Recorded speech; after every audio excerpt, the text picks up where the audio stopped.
평화는 집짓기이다. 내 집을 지어보는 것, 내가 살고 싶은 집을 손수 지어보는 것을 많은 사람들이 꿈꾼다. 우리가 바라는 평화는 집짓기에 비유된다.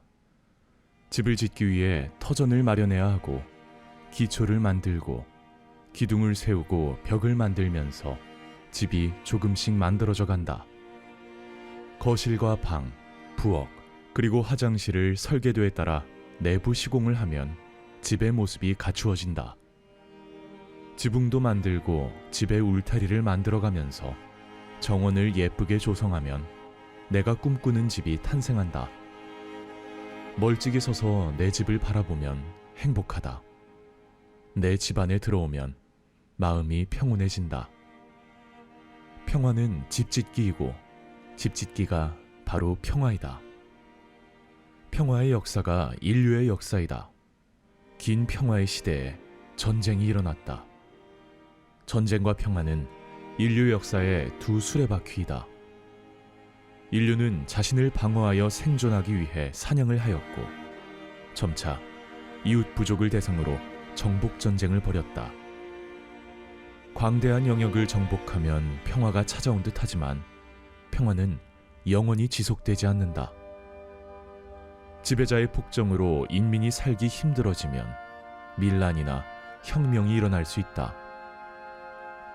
적의 공격으로 국토와 인민 모두가 큰 피해를 입을 수 있다. 전쟁의 참상을 목격하면서 인류는 평화를 추구하여 무너진 기반을 다시 세운다. 돌이켜보면 인류의 역사는 긴 평화 후에 전쟁이 번갈아 왔다. 21세기는 평화의 시대가 될 것인가?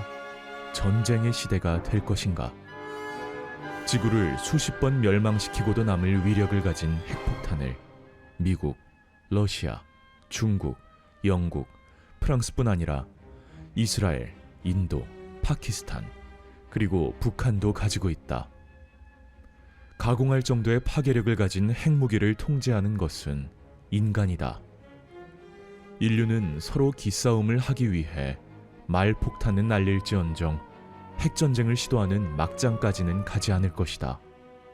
인류의 멸망을 앞당길 핵전쟁은 인류의 멸망에 대한 두려움, 평화를 지키고자 하는 강한 의지, 그리고 이성적 판단으로 억제되지 않을까? 향후 달이나 화성에 인간이 살게 될 시점에 인류는 지구에서 핵폭탄의 저주에 휩쓸려 갈 것인지는 알 수 없다. 역사를 살펴보면 전쟁에 대한 이야기, 전쟁에서 승리하기 위한 전략과 전술은 엄청나게 많이 기술되었고, 수천 년 전의 전쟁 이야기는 우리에게 전해지고 있다. 세계 곳곳에 수많은 전쟁 박물관이 있어 전쟁에 대한 역사는 잘 기록되고 보존되고 있다. 심지어 평화박물관이나 평화기념관에서도 전쟁에 대한 기록과 유산이 대부분을 차지하고 있다. 하지만 평화의 시대에 대한 이야기나 기록, 평화의 사상, 평화의 방략은 후세에 잘 전해지지 않아서 의외로 찾아보기 힘들다. 그래서인지 인류가 오랜 세월 향유한 평화는 희미한 기억 정도로 남았다. 최근에 평화학이란 학문이 생겼지만 그 내용은 대부분 국가 간 갈등과 전쟁을 다루고 있어 앞으로는 평화와 관련된 이야기를 더 다루면 좋겠다는 생각을 해본다. 인류가 마음속 깊이 갈구하는 평화의 역사에 대한 기록과 자취를 인류의 문화유산으로 보존하여 미래 세대에 전수할 의무가 우리에게 있다. 인류는 오랜 세월 평화의 시대를 누려왔지만 전쟁을 오히려 잘 기억하고 있다.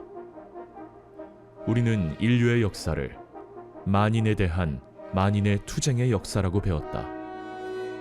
하지만 오늘날 수많은 연구는 그렇지 않은 사실을 들추어낸다. 인류의 역사는 문명을 철저하게 파괴한 전쟁 시기보다 더 오랜 세월 평화의 시대를 통하여 문명을 보존하여 왔다. 우리의 뇌리 깊이 박혀있는 전쟁에 대한 기억에 도전하기 위하여 필자는 평화를 화두로 한 질문을 던지고자 한다. 우리가 원하는 평화는 무엇인가?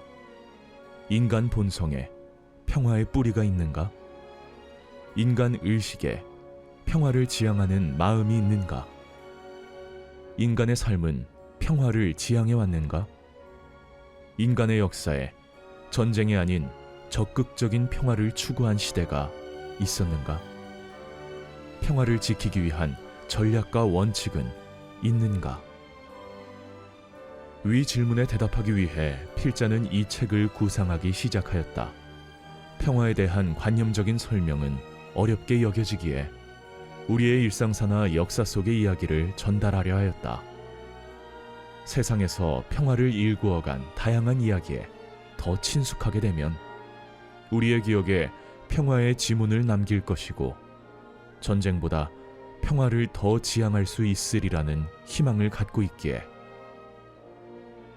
평화는 아이들의 놀이이고 빛나는 햇살이요 어른들의 협상이고 어두운 달빛이다.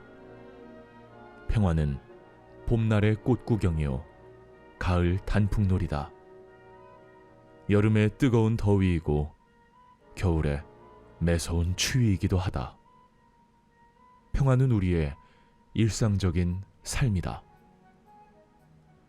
평화의 집짓기 12가지 이야기를 지은 조은상 박사는 인재개발의 전문가로서 30년 이상 인재 양성 분야에서 연구한 학자로 인재개발론, 얘야 네가 행복하면 세상이 행복하단다 등의 저서가 있습니다. 유네스코 근무를 비롯하여 아시아, 아프리카, 중남미에서 유네스코, ILO, 코이카, 아펙 연관된 개발 협력 사업을 진행하며 평화에 대한 지평을 넓혔습니다. 2019년 평창올림픽 전에 한반도의 전쟁 위기를 들은 후로 보름 동안 성지 순례를 하면서 한반도의 평화를 간절히 기원한 후 평화의 봄이 온 것을 체험하였습니다. 정년 후 평화를 삶의 중요한 목표로 삼고 평화에 대한 글을 써왔으며 틈틈이 작가의 혼을 담은 서각 작품을 직접 제작하고 있습니다. 경청해 주셔서 감사합니다.